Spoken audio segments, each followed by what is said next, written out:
यूं तो बाबू उदय भानुलाल के परिवार में 20 ही प्राणी थे। कोई ममेरा भाई था, कोई फुफेरा, कोई भांजा था, कोई भतीजा, लेकिन यहाँ हमें उनसे कोई प्रयोजन नहीं। वह अच्छे वकील थे, लक्ष्मी भी प्रसन्न थी और कुटुंब के दरिद्र प्राणियों को आश्रय देना उनका कर्तव्य ही था।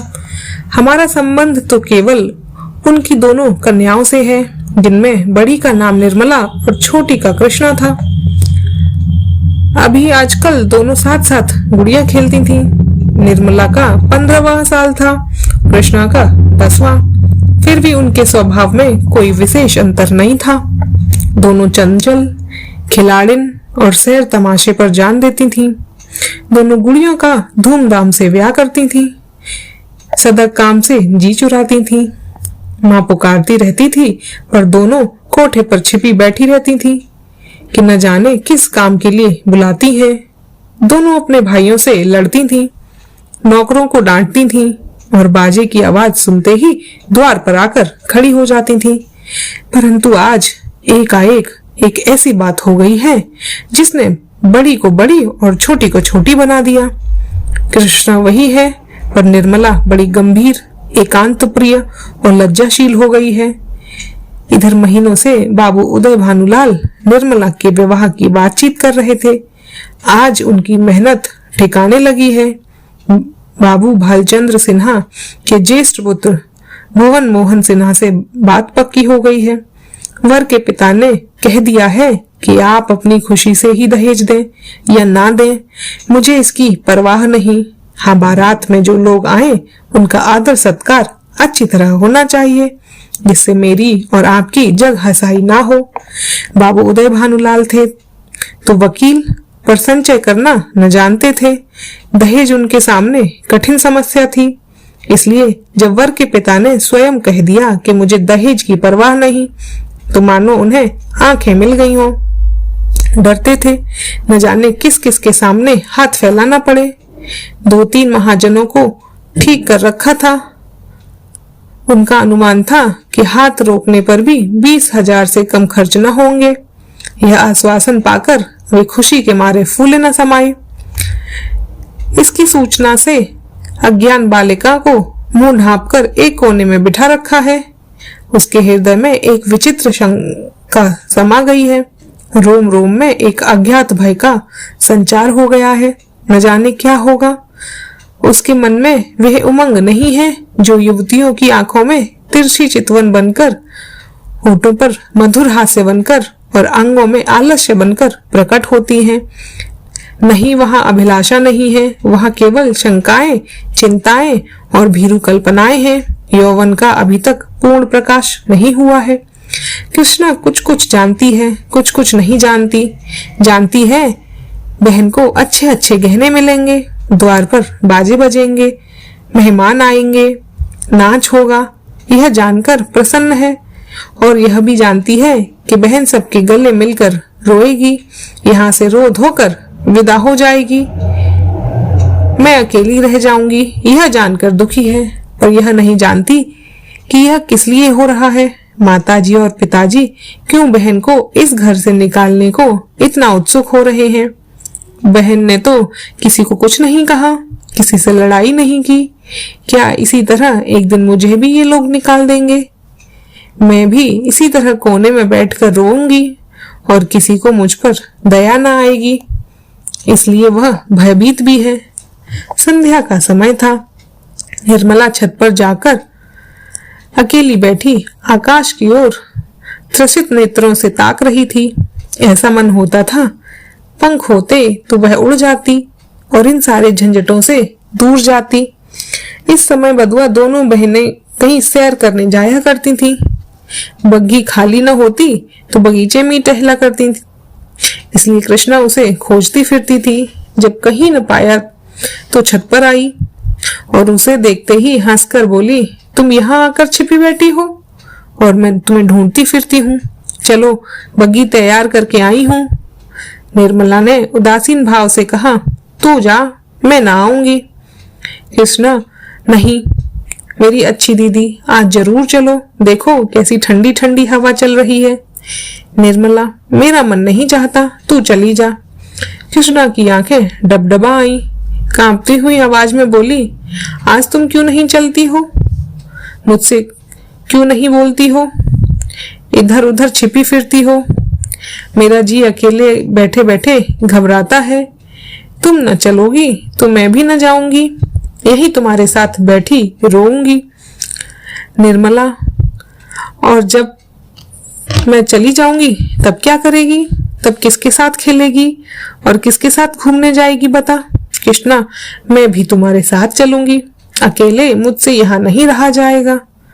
निर्मला मुस्कुराकर बोली, तुझे अम्मा जाने नहीं देंगी। कृष्णा, तो मैं तुम्हें जाने नहीं दूंगी। तुम अम्मा से यह क्यों नहीं कह देती कि मैं नहीं जाऊंगी? निर्मला, कह तो रही हूँ, कोई सुनता है? कृष्णा, तो क्या यह तुम्हारा घर नहीं है?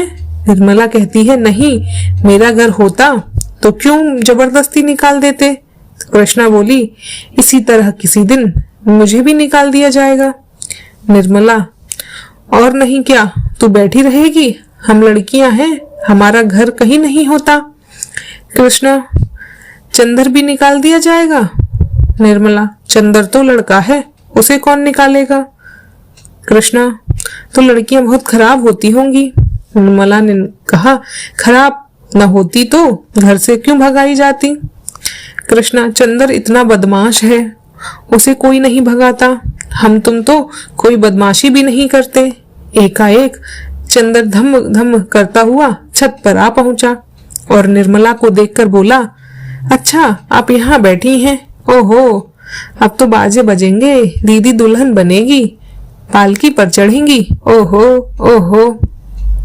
चंदर का पूरा नाम चंद्रभानु सिन्हा था। निर्मला से 3 साल छोटा और कृष्णा से 2 साल बड़ा था। निर्मला ने चंदर को, मुझे मुंह चिढ़ाओगे तो अभी जाकर अम्मा से कह दूंगी। चंदर, तो चिढ़ती क्यों हो?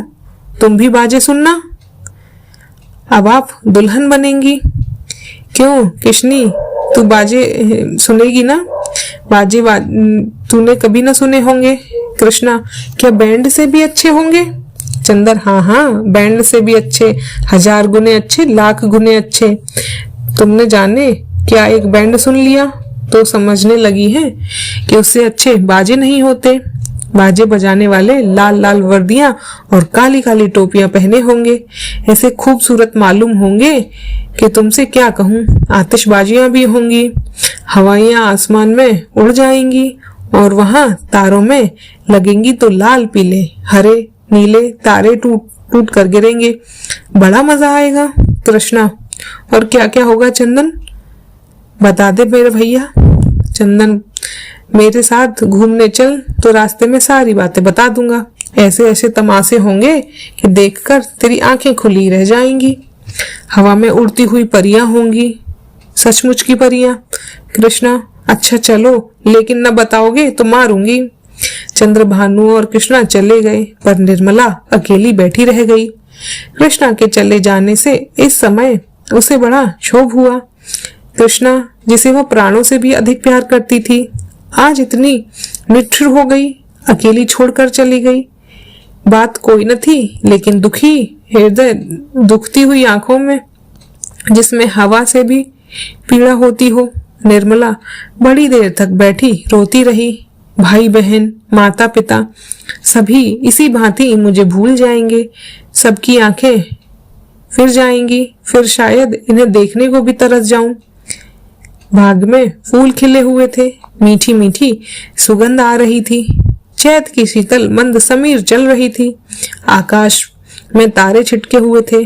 निर्मला इन्हीं शोकमय विचारों में पड़ी सो गई और आंखें लगते ही उसका मन स्वप्न देश में विचारने लगा। क्या देखती है कि सामने एक नदी लहरें मार रही है और वह नदी किनारे नाव की बाटें देख रही है। संध्या का समय है। अंधेरा किसी भयंकर जंतु की भांति बढ़ता चला आता है। वह घोर चिंता में पड़ी हुई है कि कैसे यह नदी पार होगी, कैसे पहुंचूंगी। रो रही है कि कहीं रात ना हो जाए, नहीं तो मैं अकेली यहाँ कैसे रहूंगी। एकाएक उसे एक सुंदर नौका घाट की ओर आती दिखाई पड़ी। वह खुशी से उछल पड़ती है और ज्यों ही नाव घाट पर आती है वह उस पर चढ़ने के लिए बढ़ती है, लेकिन ज्यों ही नाव के पटरे पर पैर रखना चाहती है उसका मल्लाह बोल उठता है, तेरे लिए यहाँ जगह नहीं है। वह मल्लाह की खुशामद करती है, उसके पैरों पड़ती है, रोती है, लेकिन वह यह कहे जाता है, तेरे लिए यहाँ जगह नहीं है। एक क्षण में नाव खुल जाती है। वह चिल्ला चिल्ला कर रोने लगती है। नदी के निर्जन तट पर रात भर कैसे रहेगी, यह सोच वह नदी में कूदकर उस नाव को पकड़ना चाहती है। इतने में कहीं से आवाज आती है, ठहरो ठहरो, नदी गहरी है, डूब जाओगी। वह नाव तुम्हारे लिए नहीं है, मैं आता हूँ, मेरी नाव में बैठ जाओ, मैं उस पार पहुंचा दूंगा। वह भयभीत होकर इधर उधर देखती है कि यह आवाज कहाँ से आई। थोड़ी देर के बाद एक छोटी सी डोंगी आती दिखाई देती है। उसमें न पाल है, न पतवार और न मस्तूल। पेंदा फटा हुआ है, तख्ते टूटे हुए हैं, नाव में पानी भरा हुआ है और एक आदमी उसमें से पानी उलीच रहा है। वह उससे कहती है, यह तो टूटी हुई है, यह कैसे पार लगेगी। मल्लाह कहता है, तुम्हारे लिए यही भेजी है, आकर बैठ जाओ। वह एक क्षण सोचती है, इसमें बैठूं या न बैठूं। अंत में वह निश्चय करती है, बैठ जाऊं, यहाँ अकेली पड़ी रहने से तो नाव में बैठ जाना फिर भी अच्छा है। किसी भयंकर जंतु के पेट में जाने से तो यही अच्छा है कि नदी में डूब जाऊं। कौन जाने नाव पार पहुंच ही जाए। यह सोचकर वह प्राणों को मुट्ठी में लिए हुए नाव पर बैठ जाती है। कुछ देर तक नाव डगमगाती हुई चलती है, लेकिन प्रतिक्षण उसमें पानी भरता जाता है। वह भी मल्लाह के साथ दोनों हाथों से पानी उलीचने लगती है, यहाँ तक कि उसके हाथ थक जाते हैं, पर पानी बढ़ता ही चला जाता है। आखिर नाव चक्कर खाने लगती है। मालूम होता है अब डूबी अब डूबी। तब वह किसी अदृश्य सहारे के लिए दोनों हाथ फैलाती है। नाव नीचे जाती है और उसके पैर उखड़ जाते हैं। वह जोर से चिल्लाती और चिल्लाते ही उसकी आंखें खुल गईं। देखा तो माता सामने खड़ी उसका कंधा पकड़कर हिला रही थी।